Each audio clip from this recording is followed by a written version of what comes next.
Shalom shalom. Apa kabarnya pada pagi hari ini? Luar biasa. Ada sukacita, amin. Amin. Coba kita berikan kemuliaan yang paling meriah bagi Tuhan kita Yesus Kristus. Haleluya. Ada harga yang harus dibayar untuk tumbuh. Bayarannya adalah komitmen. Di dalam Amsal pasal 19 ayat 22 berkata, sifat yang diinginkan pada seseorang ialah kesetiaannya. Lebih baik orang miskin daripada seorang pembohong. Komitmen yang kuat akan menumbuhkan kita fokus pada tujuan dan memaksimalkan percakapan. Bapak, Ibu, dan saudara sekalian, mari kita beribadah hari ini dengan penuh sukacita dan antusias bagi Tuhan kita. Selamat beribadah Tuhan Yesus. Haleluya. Puji nama Tuhan. Bapak Ibu, mari kita berdiri bersama-sama dalam hadirat Tuhan pada pagi hari ini. Mari tundukkan setiap hati kita sejenak di hadapan Tuhan. Kita datang merendahkan setiap hati kita. Tinggalkan setiap kesibukan kita. Dan mari kita pergunakan 2 jam ke depan ini untuk fokus kepada Tuhan.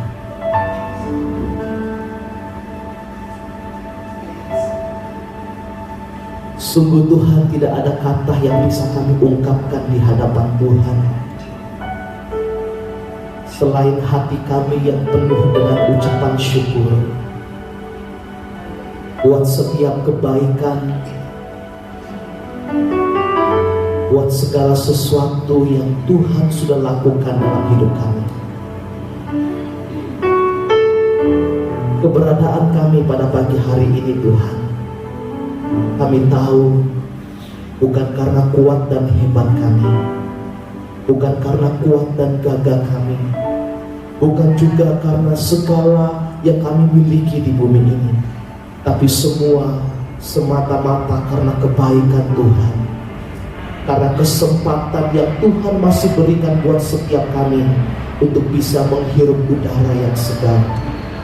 Bapa, ampuni setiap dosa kami Tuhan yang kami perbuat sepanjang minggu ini Bapa. Mungkin lewat setiap perkataan kami, lewat setiap perbuatan kami, tingkah laku kami, bahkan pikiran kami sekalipun Tuhan, yang tidak berkenan di hadapan Tuhan. Ampuni kami Bapa, kuduskan kami, agar kami layak untuk menghadap Tuhan pada pagi hari ini. Menghadap Tuhan yang kudus, Allah yang maha tinggi. Terima kasih Bapa. Kami perangi segala kuasa-kuasa roh jahat ya Tuhan, yang berusaha mengganggu konsentrasi kami pada pagi hari ini. Apapun Tuhan itu bentuknya, di dalam nama Tuhan Yesus tidak berkuasa atas kami. Tapi biarlah hadirat-Mu Tuhan memenuhi tempat ini. Terima kasih Bapa. Berkati setiap jemaat-Mu ya Tuhan. Kami siap untuk memuji dan menyembah Engkau pada pagi hari ini. Di dalam nama Tuhan Yesus kami berdoa dan bersyukur. Haleluya. Silakan duduk Bapak Ibu dalam hadirat Tuhan. Mari kita akan pujian ini bersama-sama di hadapan Tuhan. Sungguh besar setiamu dalam setiap hidup kami Bapa.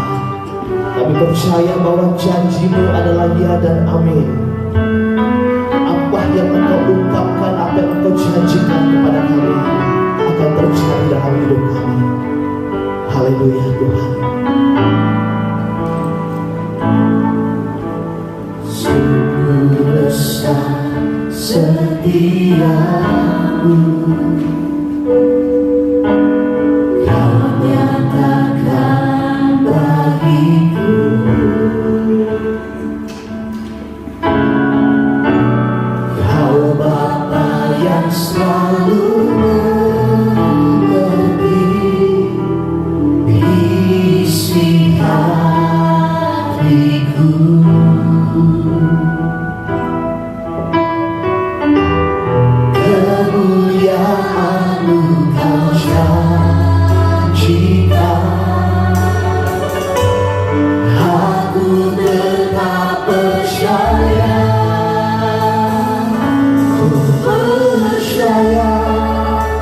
janji-Mu ajaib, terukir dalam kehidupanku. Ku berserah di dalam kekuatanmu, ku percaya.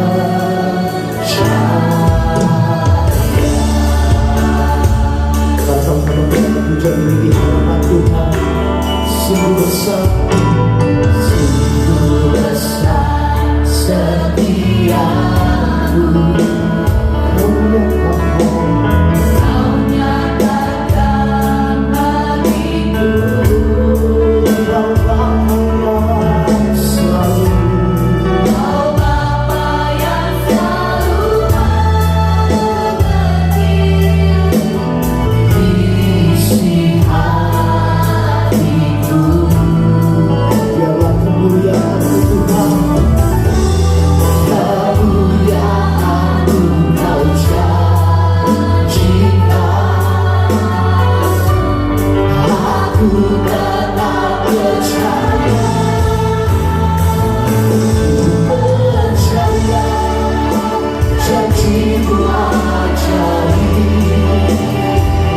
terbuktikan dalam kehidupanku. Ku berserah di dalam kekuatanmu,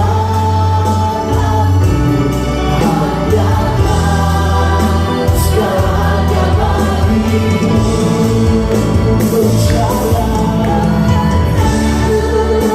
janjimu ajaib, terbuktikan dalam kehidupanku. Ku berserah di dalam kekuatanmu, ku percaya. Mari kita akan pujian bersama-sama sebagai doa kita di hadapan Tuhan. Sungguh besar setiamu, Kau nyatakan bagi kami Tuhan. Kau nyatakan bagiku, Kau Bapa yang selalu mengerti. Kau Bapa yang selalu mengerti isi hatiku.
Mari Bapak Ibu kita pribadi lepas pribadi datang di hadapan Tuhan pada pagi hari ini.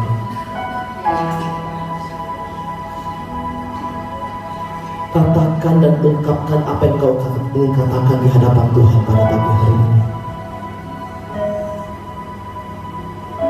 Terima kasih Tuhan buat kebaikan-Mu yang tidak terhingga atas setiap hidup kami.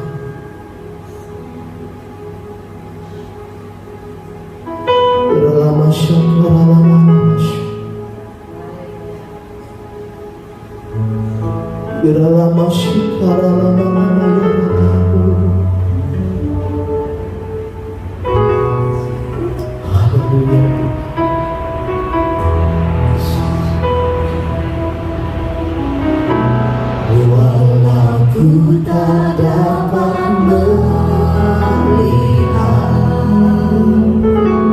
semua rencana-Mu, Tuhan, namun hatiku tetap memandang padamu. Kau tuntun langkahku, walau ku tak dapat berharap atas kenyataan hidupku, namun hatiku tetap memandang padamu. Kau ada untuk walau ku tak dapat melihat, walau ku tak dapat melihat semua rencana-Mu, Tuhan, namun hatiku tetap memandang padamu. Kau tuntun langkahku, Tuhan, walau ku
Tuhan pada pagi hari ini. Yang siap untuk memuji Tuhan, sama-sama kita katakan Amin. Siapa yang percaya Tuhan kita sungguh baik? Amin. Amin. Kita bersyukur ya. Kita saat ini masih bisa bernafas. Kita sehat. Kita masih punya pekerjaan. Kita masih punya keluarga. Itu semua karena anugerah kebaikan Tuhan dalam kehidupan kita. Amin. Mari saudara-saudara katakan satu sama lain, Tuhan Yesus baik. Tuhan Yesus baik. Tuhan Yesus baik. Iya, kita mau sama-sama kita datang ke baiknya. Kita mau bersyukur atas apa yang Tuhan berikan kepada kita. Amin.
Mana sorak-sorai terbaik bagi Tuhan kita. Haleluya. Yang percaya bahwa Allah kita adalah Allah yang dahsyat, coba lambaikan tangannya. Sama-sama kita pujian ini dari utara ke selatan, biarlah terdengar pujian bagi Tuhan. Amin. Haleluya.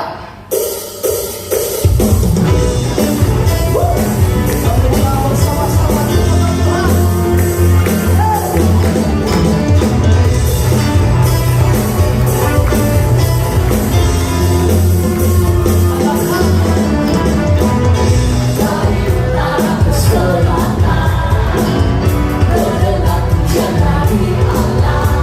Allah, dari barat sampai ke timur.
saudara-saudara, kita siapkan hati kita sebelum mendengarkan firman Tuhan pada malam hari ini.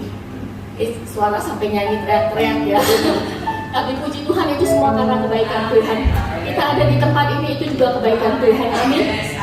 Percaya dalam segala hal, dalam segala perkara, apapun yang terjadi dalam kehidupan kita, percaya Tuhan itu gak akan meninggalkan kita.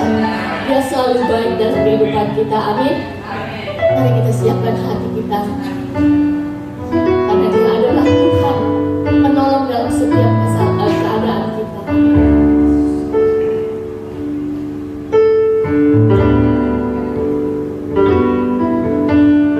Penolong yang selalu setia,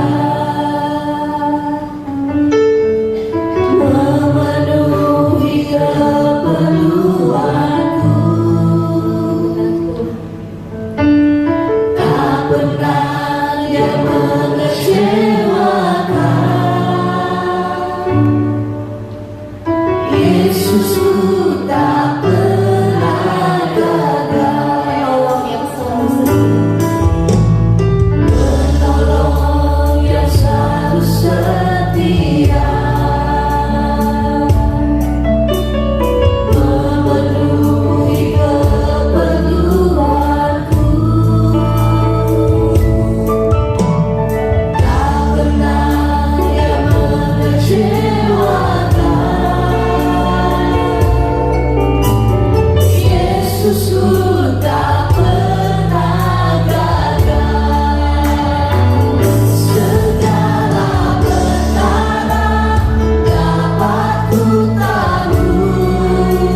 Biar lagu ini menjadi pengakuan iman kami.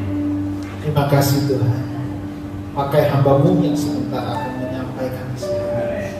Hamba berdoa, buang segala perkataan yang tidak perlu, yang tidak berasal dari isi hati Tuhan. Biar hanya apa yang menjadi isi hati Tuhan saja yang diperdengarkan di tempat ini. Roh Kudus, Roh Hikmat, Roh Wahyu, mohonkan Kau yang mengajar di tengah-tengah kami, sebab kami tidak mungkin dapat bisa memahami apa yang menjadi isi hati-Mu kalau Roh-Mu yang kudus guru kami yang agung, yang tidak mewahyukan, menjelaskan kepada kami berita pribadi. Kami merendahkan diri kami, merendahkan hati kami, membuka hati kami, supaya kebenaran firman-Mu boleh tertanam di dalam kehidupan kami, dan hati kami berdoa supaya menjadi hati yang subur, tanah yang subur, supaya benih kebenaran firman-Mu berbuah lebat dalam kehidupan kami. Terima kasih Tuhan. Dalam nama Tuhan Yesus sama-sama kita katakan amin. Silakan duduk. Shalom Bapak Ibu Saudara. Selamat pagi menjelang siang.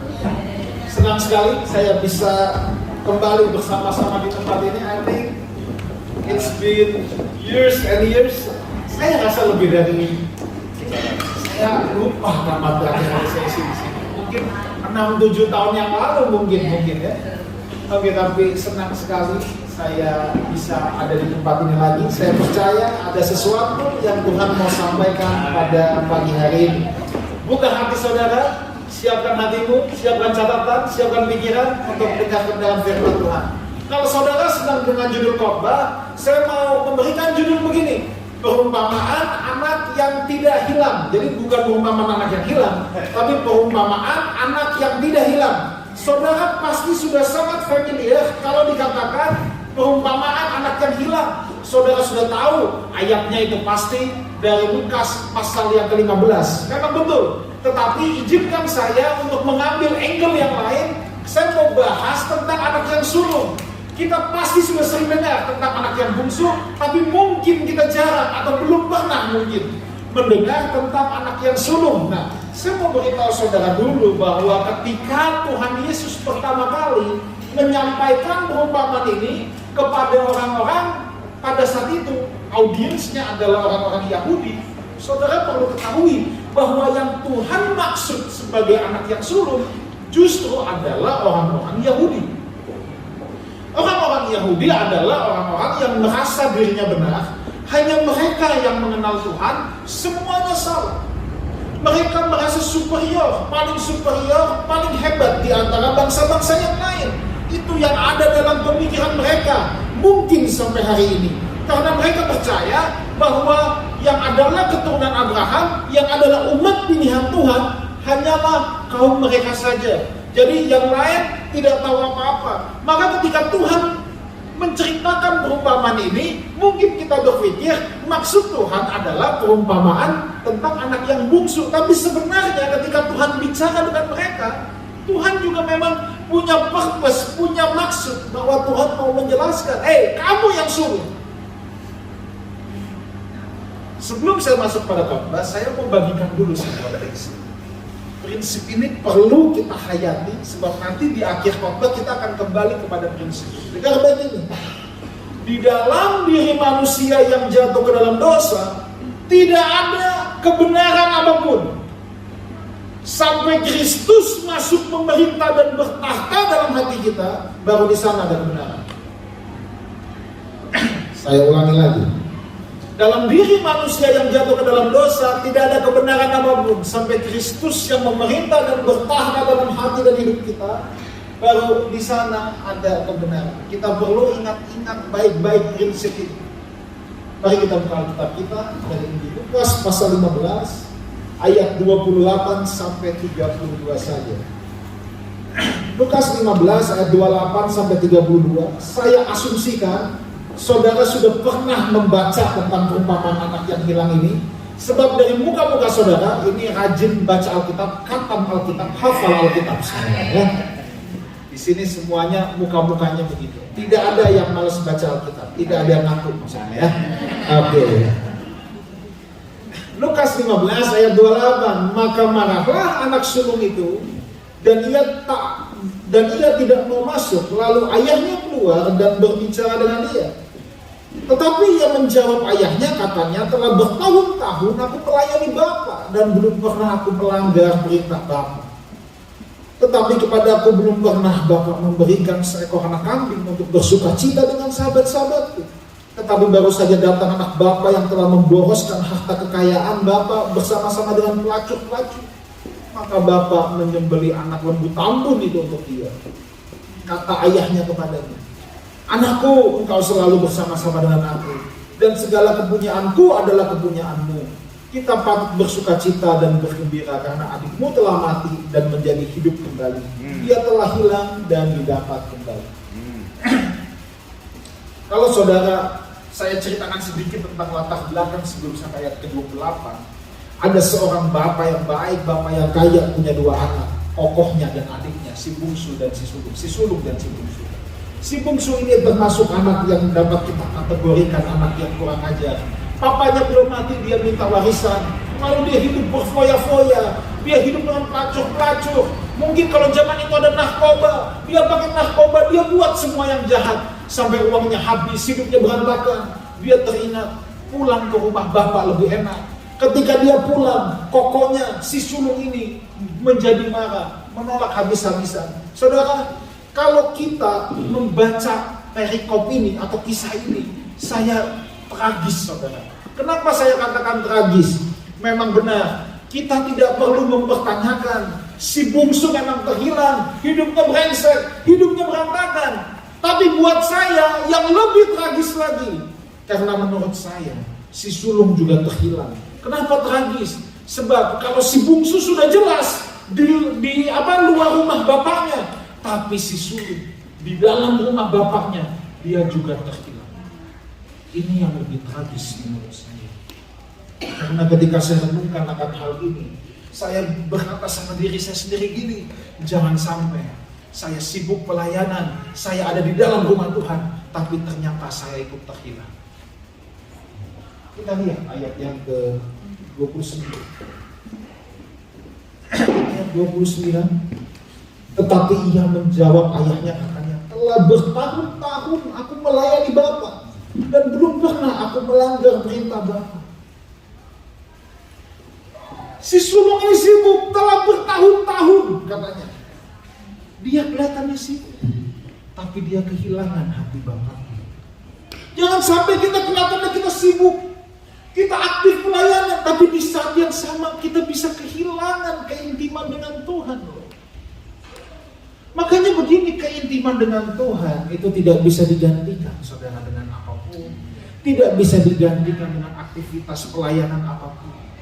Pelayanan itu baik, datang ke gereja itu baik, datang ke komsel itu baik. Saya orang yang hidup dalam pelayanan, saudara. Tapi ini jadi warning keras buat saya. Jangan sampai jadwal pelayanan saya membuat saya kehilangan keintiman dengan Tuhan. Sebab apa? Orang kalau sudah kehilangan keintiman dengan Tuhan, akan langsung muncul ciri-ciri yang pertama. Ukuran-ukuran yang dia pakai adalah ukurannya sendiri. Ini sangat bahaya. Mau saya kasih contoh. Orang yang memakai ukurannya sendiri, ya kayak si sulung ini. Saudara pernah ketemu orang yang dalam pelayanan lalu kemudian melihat pelayanan dari untung dan rugi? Lalu ukurannya sendiri yang dipakai.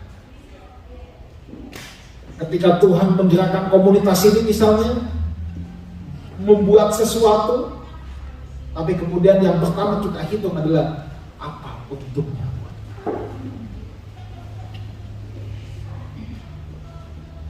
Kalau kita kehilangan keintiman dengan Tuhan, maka yang paling cepat keluar manifestasi pertama adalah kita akan mulai menilai segala sesuatu menurut ukuran kita sendiri. Kita bisa buat apa saja dalam pelayanan, kita bisa kasih persembahan, tetapi di saat yang sama kita bisa kehilangan keintiman dengan Tuhan. Alkitab berkata bahwa apa yang dipersatukan Tuhan tidak boleh diceraikan oleh manusia. Kalau orang sudah mulai kehilangan hatinya Tuhan, dia akan mulai pakai ukuran-ukurannya sendiri. Tapi kan istriku begini, tapi kan suamiku begini. Terus saja alasannya banyak. Yang pasti ukuran yang mulai kita kenakan adalah ukuran kita sendiri, bukan lagi ukuran firman Tuhan. Kehilangan keintiman dengan Tuhan itu sangat berbahaya sekali. Sebab kita akan segera menjadikan apa yang menurut kita benar itu menjadi patokan kehidupan kita. Kita akan menggunakan standar-standar yang menurut kita benar, tapi kita bisa bersama kehilangan. Saudara, kehilangan hatinya Tuhan itu sangat berbahaya, saudara. Semua kita pasti bergumul dengan kedagingan. Tidak ada seorang pun yang dapat berkata bahwa pastor, saya tidak punya kedagingan lagi. Dengar baik ini, omong kosong. Selama kulitmu dicubit masih sakit, selama kita masih berdiri napak dengan lantai, siapapun dia, termasuk saya, pasti punya kedagingan. Saya kedagingan plus kelemahan lemah. Tapi siapapun kita, kalau kita dicubit masih sakit, kita pasti punya kedagingan. Kalau ada orang yang bilang saya udah gak punya kedagingan, bohong. Kecuali dia udah kayak Vesper, bisa tembus-tembus pintu. Nah, Benny Hinn satu kali pernah ditanya bagaimana cara meninggalkan kedagingan. Lalu jawaban Benny Hinn ini saya ingat banget, jadi jawaban yang terbaik menurut saya. Dia bilang gini, bergaul dengan Tuhan. Kalau Anda tidak bergaul dengan Tuhan, Anda cuma bisa menahan kedagingan, tapi sebenarnya kita tidak pernah meninggalkannya. Tinggal tunggu waktu kita balik lagi. Tapi kalau kita bergaul dengan Tuhan, bukannya kita tidak punya kedagingan, hasrat itu ada, tapi kita tinggalkan hasrat. Terkoneksi dengan Tuhan adalah hal yang sangat penting. Orang yang bergaul dengan Tuhan pasti berubah hidupnya. Si sulung memang di rumah Bapa, tapi dia tidak temukan hati Bapaknya. Kita bisa ada dalam gereja, tapi kita bisa tidak punya hatinya. Dan yang bahaya gini, kalau kita sudah kehilangan keintiman dengan Tuhan juga, saudara. Tadi ukuran yang kita pakai, ukuran kita sendiri. Lalu selanjutnya, ketaatan kita mulai berpusat kepada diri kita sendiri. Tadi kalau kita lihat di ayat yang ke-29, telah bertahun-tahun aku melayani Bapa, dan belum pernah aku melanggar perintah Bapa. Kelihatannya taat, tapi ketaatannya berpusat sama dirinya sendiri. Orang yang ketaatannya berpusat pada dirinya sendiri, itu pasti cepat lambat akan menjadi sombong dan mudah menghakimi orang lain. Orang yang ketaatannya berpusat pada diri sendiri, coba lihat di ayat ini, belum pernah aku melanggar perintah Bapa. Dia biasanya mulai menceritakan prestasi-prestasinya di hadapan Tuhan. Tuhan, aku udah begini loh, aku pelayanan begini loh, aku kasih duit buat gereja begini loh. Dia mulai bacain prestasi-prestasinya di hadapan Tuhan.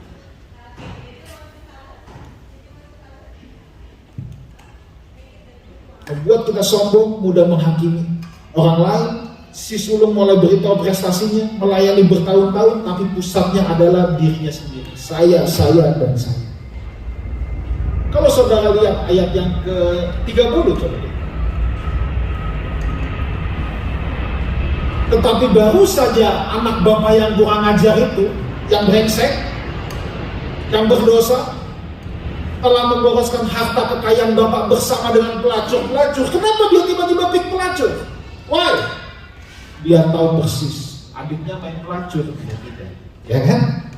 Coba lihat. Orang yang ketaatan berpusat pada dirinya sendiri, dia akan push kesalahan orang lain, dan panduan kehidupannya adalah kesalahan orang lain. Harusnya fokus hidup kita adalah hidup benar yang ditunjukkan Bapa. Fokus hidup kita bukan kesalahan yang dibuat oleh orang lain. Fokus hidup si sulung harusnya adalah hidup benar, pekerjaan benar yang Bapa tunjukkan. Fokus hidup sulung bukan kesalahan yang dibuat sama adiknya. Sejak kapan dalam Alkitab ditulis bahwa standar kehidupan kita adalah kesalahan orang lain? Halo? Standar kehidupan kita adalah Kristus. Kalau kita punya keintiman dengan Tuhan, dengan baik ini, kita tidak akan mudah menghakimi orang lain. Dalam komunitas ini segini banyak orang, perjalanan iman kita itu pasti beda-beda. Saya baru memahami apa yang Paulus katakan bahwa ada ukuran iman. Kalau ketaatan kita tidak berpusat pada diri kita sendiri, kita akan membawa orang sentralitas tetap pada Kristus. Tapi kalau ketaatan kita seperti si sulung mulai bersumber kepada diri kita sendiri, maka kita akan mudah menghakimi orang lain yang tidak sama dengan kita. Kita akan menjadikan diri kita standar, kita inginkan apa yang kita kerjakan orang lain harus melakukan persis apa yang kita kerjakan.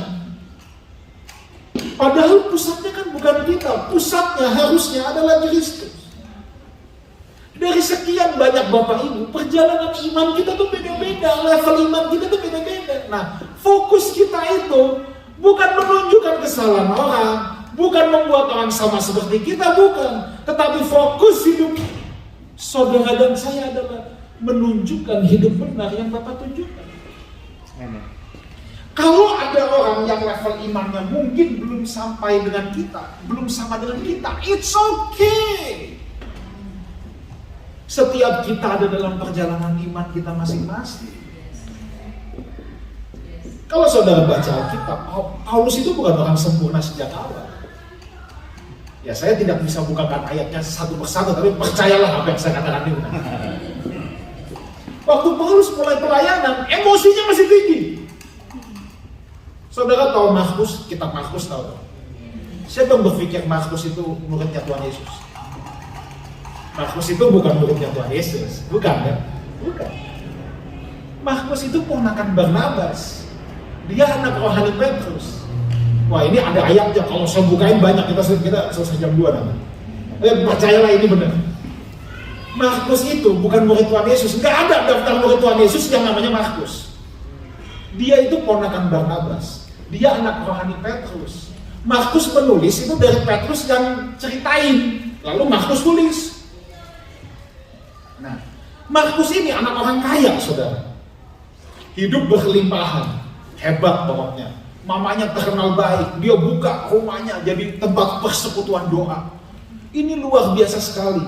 Mereka keluarga ini punya pembantu namanya Rode. Ada itu semua dalam Kisah Para Rasul. Rode pun, pembantunya pun jadi percaya. Wah, kalau orang punya pembantu rumah tangga, kalau di sini kata-kata tidak ada ya, tapi kalau di Indonesia punya pembantu rumah tangga, lihat hidup majikannya ikut terima Tuhan Yesus, pasti majikannya ini orang benar. Ya pasti dong. Pasti. Itulah hidup keluarga Markus dan ibunya. Satu kali Markus ini luar biasa, dia serahkan hidup buat Tuhan, tapi namanya masih muda, ada semi-semi anak mami, ya kan? Satu kali Paulus dan Barnabas sedang pelayanan, Markus bosan, namanya juga anak muda, masih anak mami, kok pelayanan gak enak, dia tinggal pulang, dia pergi sendiri. Dia tinggalin Paulus dan Barnabas. Hal ini membuat Paulus jadi marah besar. Satu kali lagi mereka mau pergi lagi, Barnabas masih mau ajak ponakannya. Nah, Barnabas adalah bapak rohani dari Paulus. Dia punya hati yang udah lebih matang, lebih luas, bisa menerima kesalahan orang lain, bisa menerima kekurangan orang lain. Tapi Paulus dengan semangatnya, enggak ada, jangan kita ajak orang yang meninggalkan kita. Marah Paulus. Tapi nanti kalau saudara lihat dalam surat Paulus kepada Timotius, surat Paulus kepada Timotius itu surat-surat Paulus di akhir hidupnya. Ketika dia sudah dipenjara di kota Roma, Paulus tulis, Markus, orang yang sangat berguna bagi. Jadi saudara jangan pikir Paulus sudah sempurna langsung, tidak. Tapi apa sih kalau yang saya mau ngomongin? Jangan mudah menghakimi orang lain. Spirit anak sulung ini, dia langsung kenakan ukuran dirinya kepada adiknya. Kalau adiknya belum sama dengan aku, rengsek. Itu spirit anak sulung. Tapi kita nggak perlu seperti itu. Nah, ada di dalam Alkitab yang mirip dengan anak sulung.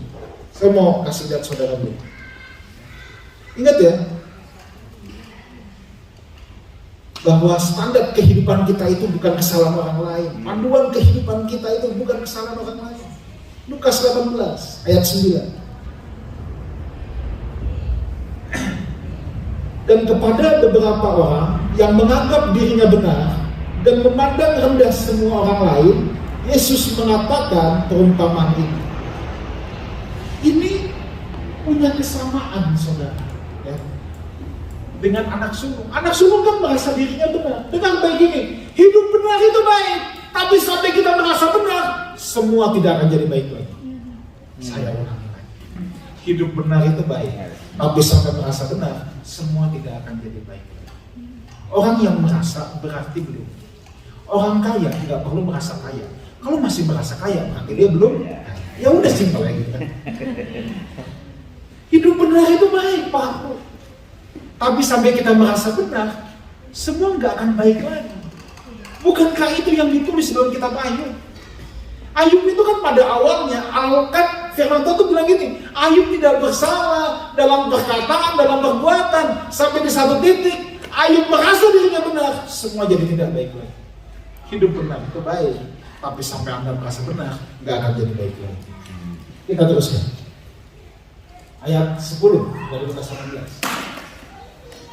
Ayo, kita teruskan. Oke, ada dua orang pergi ke bait Allah untuk berdoa. Yang seorang adalah Farisi dan yang lain pemungut cukai. Nah, sebenarnya sulung ini gambaran Farisi, pemungut cukai ini gambaran si bungsu. Lanjut.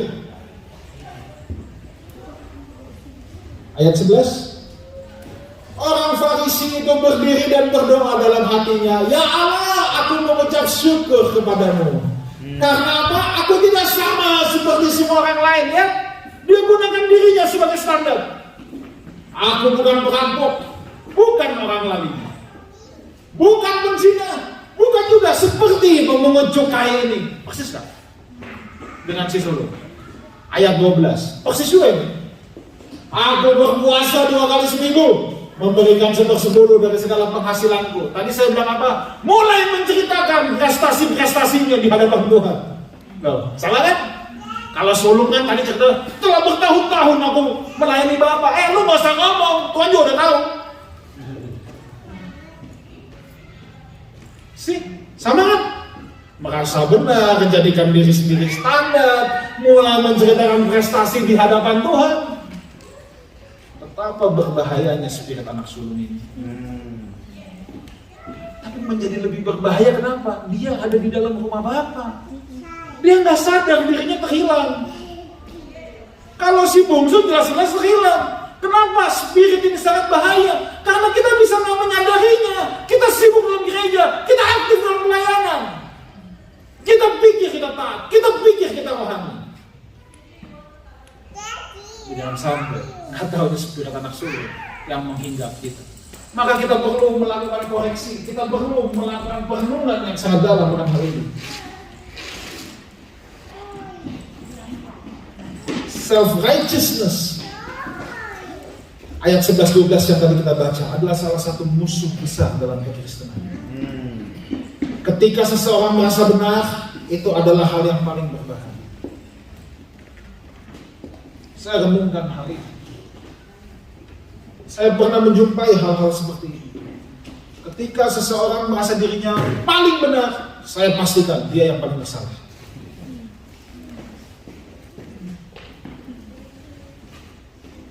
Bukankah Kristus harusnya menjadi standar dan pusat kita? Kita teruskan. Si sulung kelihatannya, ya kan? Tadi kalau kita lihat di ayat yang berapa? 29 dari Lukas 15. Belum pernah aku melanggar perintah Bapa. Tetapi dengar baik, kelihatannya taat, tapi dia tidak rendah hati. Ini masalah. Perhatikan ke depan, ini penting sekali. Si sulung kelihatannya taat, tetapi tidak rendah hati. Ingat nggak prinsip di awal khotbah tadi yang saya katakan? Dalam diri manusia berdosa tidak ada kebenaran. Sampai Kristus yang memerintah dan bertahta dalam hidup kita, baru di sana ada kebenaran. Si sulung kelihatannya taat, tapi tidak rendah. Selama ada si aku yang mau bertahta dalam hidup kita, selama kita masih merasa diri kita someone, kita punya pride, kita merasa diri kita sesuatu, kita merasa diri kita lebih penting daripada yang lain, Kristus tidak bisa bertahta dalam hidup kita. Kita mungkin bisa panggil Yesus itu Tuhan, tapi tahukah saudara arti kata Tuhan apa? Tuhan itu kurios. Lord, sang pemilik kehidupan. Harusnya dia yang bertahta. Selama Kristus belum bertahta dalam hati dan hidup kita, kita tidak bisa dimiliki oleh Tuhan. Maka tidak bisa ada kebenaran dalam hidup kita. Kita bisa kelihatannya taat, tapi kita tidak rendah hati. Kemudian kita menjadi sombong, kita merasa lebih daripada yang lain. Nah, apa itu rendah hati? Ini yang akan saya jelaskan. Kalau saudara menilai orang rendah hati itu gimana? Apa kalau ketemu saudara senyum terus, bungkuk sedikit, itu rendah hati? Kita harus begini. Sampai sakit punggung juga membungkuk tidak akan bikin saudara rendah hati. Dulu saya pikir rendah hati itu seperti itu. Sekarang saya berpikir begini. Saya meyakini hal ini. Beberapa bulan terakhir ini Tuhan didik saya, menghajar paradigma saya dengan hal ini. Kerendahan hati itu buah, itu manifestasi Tuhan. Saya ulangi lagi. Kerendahan hati itu hanya akibat, hanya buah, hanya manifestasi. Tahu manifestasi dari apa? Ini. Rendah hati adalah manifestasi dari merendahkan diri. Saya ulang lagi. Rendah hati adalah manifestasi dari merendahkan diri. Nah, perhatikan ini. Merendahkan diri dengan rendah diri, ini dua hal yang berbeda. Ini dua hal yang sangat berbeda. Mari kita lihat Alkitab, sebab Alkitab menunjukkan hal yang paling gamblang, yang terbaik tentang apa itu merendahkan diri. Filipi pasal yang kedua dari ayat yang keempat, kita mulai. Filipi pasal 2 mulai dari ayat yang keempat. Alkitab menunjukkan dengan sangat baik sekali apa itu merendahkan diri. Dan janganlah tiap-tiap orang hanya memperhatikan kepentingannya sendiri, tetapi kepentingan orang lain juga. Orang yang tidak rendah hati selalu akan merasa dirinya lebih superior, lebih benar, lebih hebat daripada yang lain.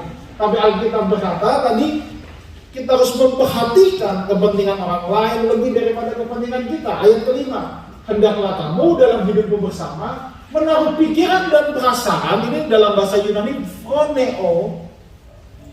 Dalam Alkitab NIV diterjemahkan sebagai attitude. Ya, kita harus bersikap, punya pikiran, punya perasaan seperti yang terdapat dalam Kristus Yesus. Apa itu? Ayat 6. Yang walaupun dalam rupa Allah tidak menganggap kesetaraan dengan Allah itu sebagai milik yang harus dipertahankan. Ayat 7. Melainkan telah mengosongkan dirinya sendiri dan mengambil rupa seorang hamba dan menjadi sama dengan manusia. Ayat yang ke-8. Dan dalam keadaan sebagai manusia, ia telah apa? Merendahkan dirinya. Taat sampai mati, bahkan sampai mati di atas kayu salib. Saudara perhatikan. Kristus yang dalam kesetaraannya dengan Allah. Dia tahu siapa dirinya. Dia punya atribut kealahan. Tetapi dia memilih merendahkan diri, mengambil rupa seorang hamba. Tahu hamba? Hamba itu doulos. Salah satu arti doulos itu keset. Kalau keset ditaruh di mana? Di mana? Nah, kalau di atas meja makan taplak. Kalau keset pasti di bawah. Keset buat dia apa? Bagian injak. Namanya juga keset. Merendahkan diri. Itu seperti yang diperagakan oleh Tuhan Yesus. Dia tahu dirinya dalam kesetaraan dengan Allah, tapi dia ambil tempat paling bawah untuk menjadi tebusan bagi kita semua, untuk melayani kita semua, untuk melayani dunia ini.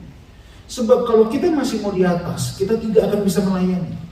Hanya orang yang mau jadi keset, yang mau meletakkan, memposisikan dirinya di bawah, baru bisa melayani. Merendahkan diri adalah kita tahu posisi kita, tapi kita ambil tempat di bawah supaya kita bisa melayani. Itu merendahkan diri. Kalau rendah diri lain, rendah diri di bawah karena dia nggak tahu siapa dirinya. Makanya bahasa orang yang rendah diri, aku hanya butiran debu, kemahan rengginang cacing jernih. Itu rendah diri. Kalau merendahkan diri itu beda. Saudara tahu siapa diri saudara? Siapa?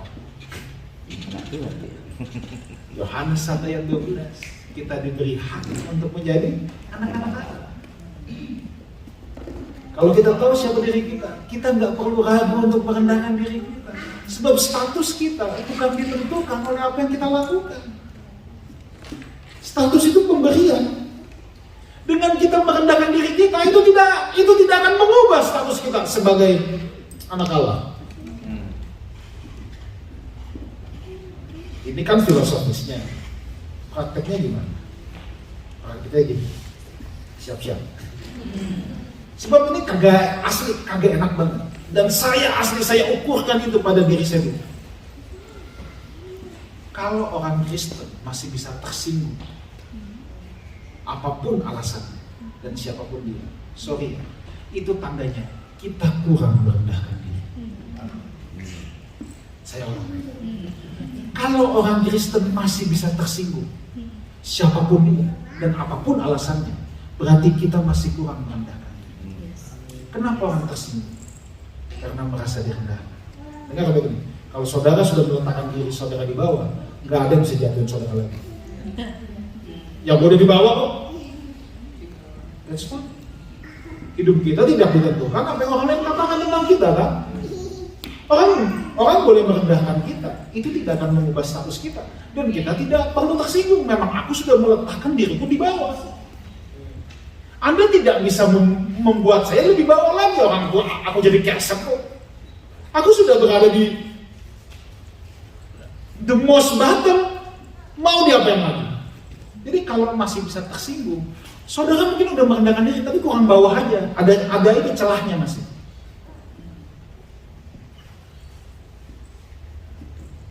Jadi kalau orang ngomong gimana yang jelek, ingat nggak perlu tersinggung. Kalau kita masih bisa tersinggung, entah karena suatu hal, entah karena ini itu, ya itu gampang aja kita kurang merendahkan diri. Karena orang kalau udah tersinggung, orang kan tersinggung karena dia merasa direndahkan. Masa dia gituin gua? Dia nggak tahu siapa gua aja nggak tahu siapa gua. Dengan bahasa-bahasa orang yang lagi tersungging, dia nggak tahu siapa saya aja nggak tahu siapa diri saya. Si sulung kelihatannya taat, tapi nggak rendah hati. Terakhir, ayat ke-29 lagi. Kita harus bertanya sama Tuhan, apa motivasi kita mengikut Dia? Apa motivasi saudara ada di tempat ini? Ayat terakhir, ayat ke-29. Kita lihat dari Lukas pasal 15. Belum pernah aku melanggar perintah Bapa, tetapi kepadaku belum pernah Bapa memberikan seekor anak kambing untuk bersukacita dengan sahabat-sahabat. Baru ketahuan, kirain dia betul-betul mengasihi Bapa, mencintai pekerjaan Bapaknya. Gak taunya ketahuan, dia lakukan ini semua buat anak kambing. Pertanyaan kita, kenapa kita ikut Tuhan? Jangan-jangan anak kambing. Saya sih bukan anak kambing, pastor. Sakling pik aja, anak babi. Sama aja. Kita harus tanya sama diri kita sendiri, apa motivasimu ikut Tuhan? Saudara mengejar pribadinya atau mangkoknya? Kalau orang ikut Tuhan buat berkatnya, untuk berkatnya, saya beritahu saudara, jangan beli mobil buat dapetin payung. Yang saudara kejar payungnya.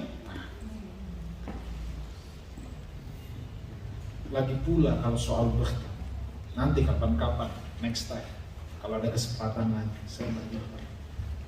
Berkat itu idenya Tuhan. Saudara tidak temukan di Alkitab bahwa pertama kali kata memberkati keluar itu adanya di mana? Kejadian 1 ayat 28 kan, Allah memberkati. Benar baik, berkat itu bukan manusia yang minta, berkat itu idenya Tuhan. Tapi sebelum ayat itu kan ada ayat-ayat pendahuluannya dulu. Manusia dikasih tugas. Setelah dikasih tugas baru Alkitab bilang Allah memberkati mereka. Makanya definisi saya tentang berkat adalah kemampuan ilahi yang Tuhan berikan supaya manusia menjadi pelaksana kehendaknya. Kalau saudara menjadi pelaksana kehendaknya, otomatis Tuhan pasti memberkati saudara. Jangan cari Tuhan karena hal-hal lain, kejar pribadinya. Nah, saya tutup dengan satu ayat terakhir, Galatia 5 ayat 19 dan 20. Kemudian kita selesai. Galatia 5, 19 dan 20. Ini adalah perbuatan daging. Kita berpikir bahwa si bungsu ini melakukan kedagingan. Perbuatan daging telah nyata, yaitu percabulan, kecemaran, hawa nafsu. Oke, stop dulu. Ini adalah list dosa si bungsu. Tidak diragukan, si bungsu memang daging. Pertanyaan saya, gimana dengan si sulung? Yang kelihatannya taat, kelihatannya rajin di rumah bapaknya, apakah dia tidak dalam kedagingan? Yakin? Ayat 20, rupanya ini daftar dosa si sulung. Penyembahan berhala. Orang yang keakuan, sentralitas ada pada dirinya, ini termasuk penyembahan berhala. Sebab orang yang menjadikan dirinya pusat, ini seperti orang playing God, bermain Tuhan.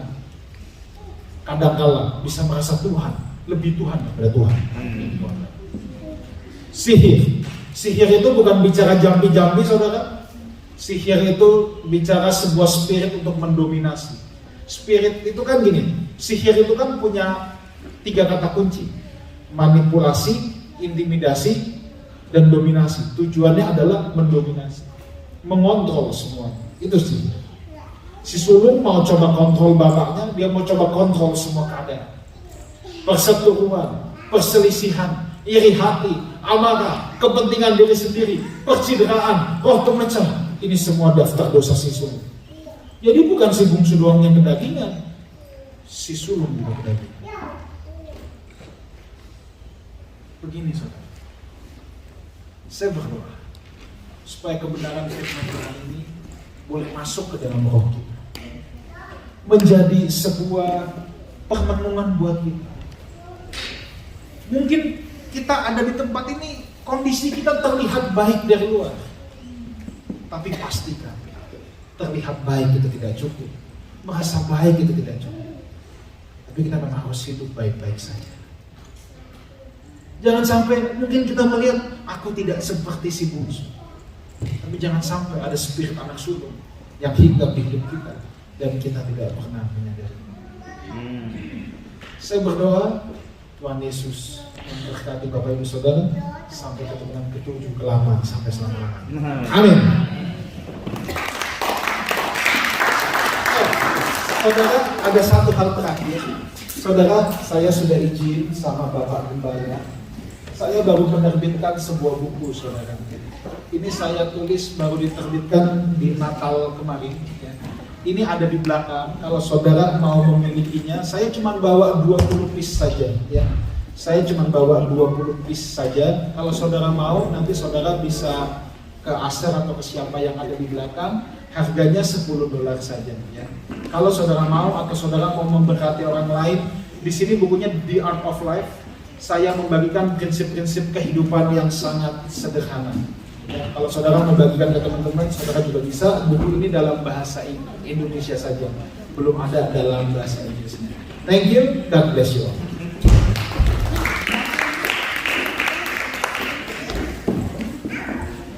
Mari kita berdoa. Kita bangkit berdiri, kita datang sini. Thank you.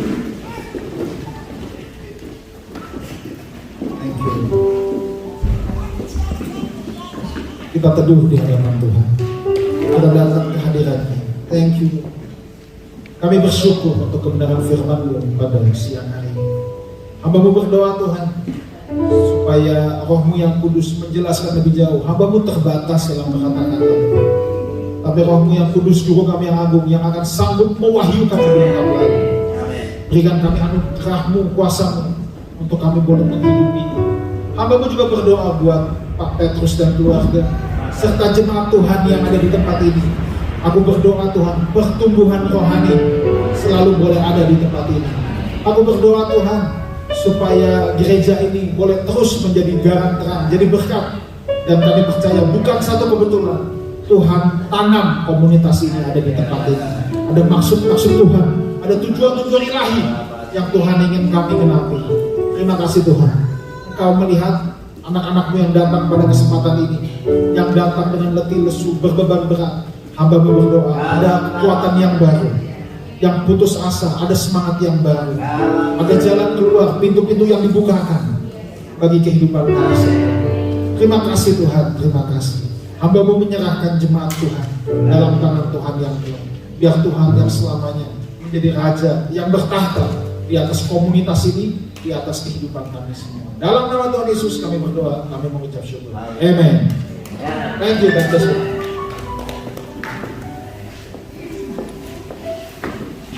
Silakan duduk Bapak Ibu yang dikasih Tuhan. Siapa yang diberkati Tuhan pada pagi hari ini? Luar biasa. Pastor, thank you very much untuk lawatannya di tengah-tengah kita sekalian. Saya suka dengan Pastor Wikan tuh kalau menyampaikan sesuatu sederhana, jadi kita semua tahu.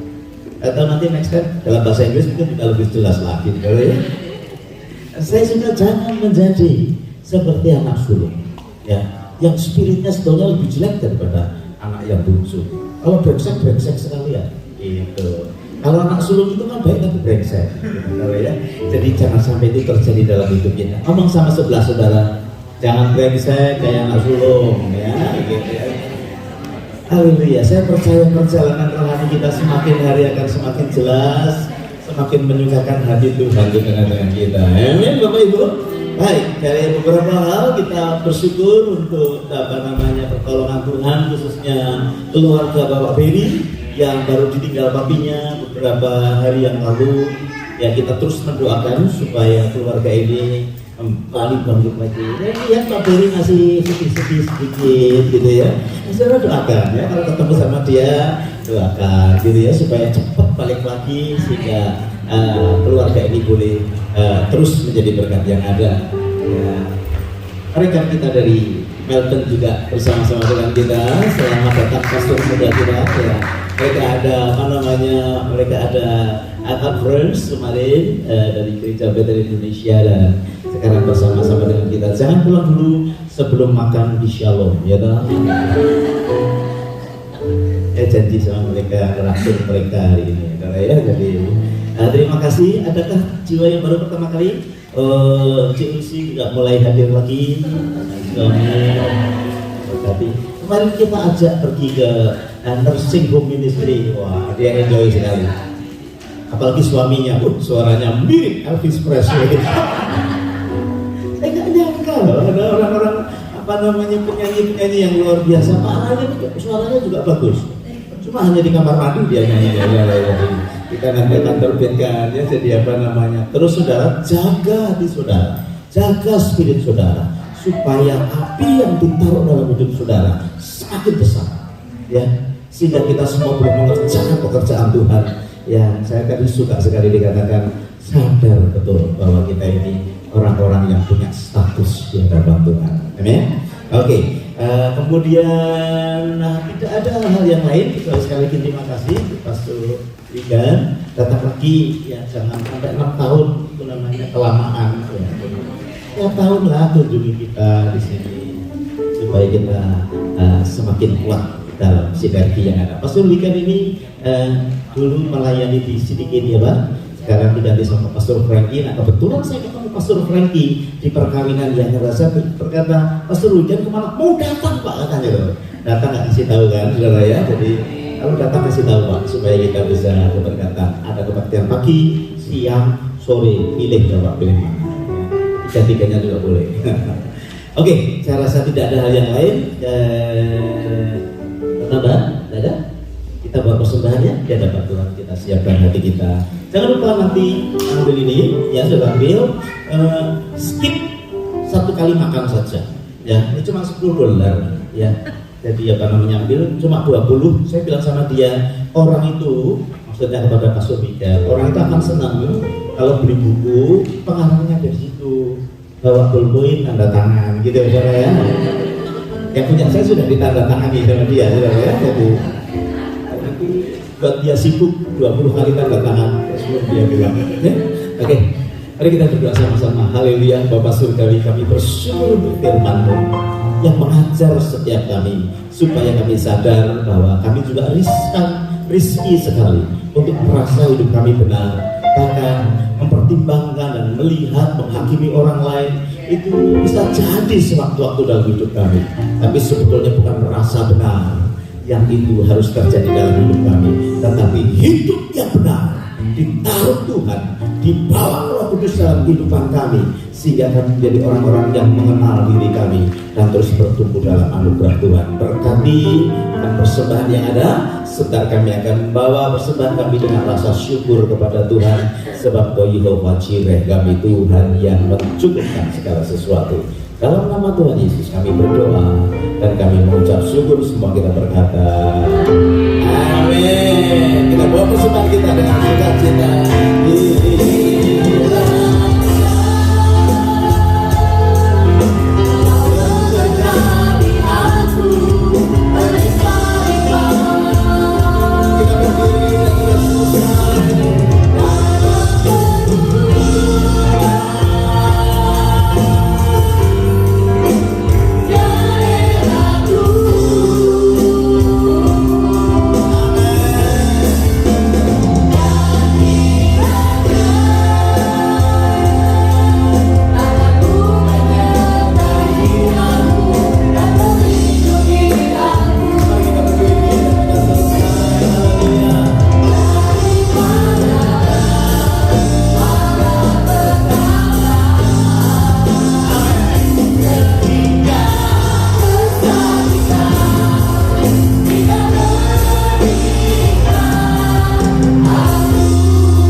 Bekerja keras untuk memasukkan satu gaya-gaya di dalam memuji dan memuliakan Tuhan. Amin ya. Ada perubahan dari ini? Ada ya. Tapi masih belum jelas. Ada tapi belum terlalu jelas ya. Jadi kita doakan supaya next time ada kerja yang lebih keras lagi. Enak kan ya dia cek gitu ya. Itu jadi apa namanya? Doakan loh. Ini memang mereka itu pemalu, saudara. Rupanya pemuji, penyembah Tuhan dan pemalu sekaligus. Saya berkata jangan jadi pemalu. Kita dengan segenap hati memuji, memuliakan Tuhan. Lihat siapa di antara saudara yang terganggu dengan gaya mereka? Kadang-kadang ya. Tapi mereka harus lebih baik lagi. Sebelum kita nanti mission ke Melbourne, mereka harus lebih baik lagi dan kita akan terus memuji Tuhan dengan segenap hati kita. Amin. Kita selesai dengan ibadah kita. Mari kita berdoa. Bapak, kami doakan Pak Beri sekeluarga. Ya Tuhan, kami tahu kehilangan orang yang dikasihi itu sangat berat. Tetapi kami percaya mereka tidak seperti orang-orang dunia yang tidak punya pengharapan. Mereka tahu papinya, orang tuanya sudah di surga karena dia memang seorang yang setia kepada Tuhan. Kami doakan saat ini sehati, sepakat keluarga ini diberi penghiburan yang lebih daripada yang mereka pikirkan, sehingga mereka boleh melihat kemuliaan Allah yang luar biasa. Terima kasih Tuhan. Kami sungguh doakan keluarga ini dalam nama Tuhan Yesus. Dan sekarang tumpangkan tangan-Mu atas setiap kami ya Tuhan.